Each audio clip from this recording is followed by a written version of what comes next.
నమస్కారం. ఘంటారావానికి స్వాగతం. ముందుగా ప్రధాన అంశాలు. ప్రపంచంతో పోటీ పడేలా రాష్ట్రాన్ని తీర్చిదిద్దుతున్నామన్న సీఎం. $3 ట్రిలియన్ ఆర్థిక వ్యవస్థే లక్ష్యంగా పనిచేస్తున్నామని వ్యాఖ్య. నిరుద్యోగులకు ఉపాధి అవకాశాలు కల్పిస్తూ ముందుకెళ్తున్నాం. ఉద్యోగ నియామకాల్లో దేశంలోనే తెలంగాణ అగ్రస్థానంలో ఉందన్న సీఎం.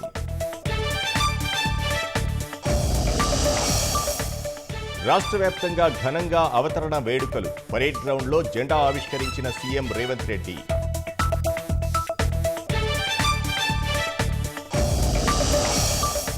వాణిజ్య ఒప్పందాన్ని పూర్తిగా అమలు చేస్తున్నామన్న చైనా. ట్రంప్వి నిరాధార ఆరోపణలని ఆ దేశ వాణిజ్య శాఖ వెల్లడి.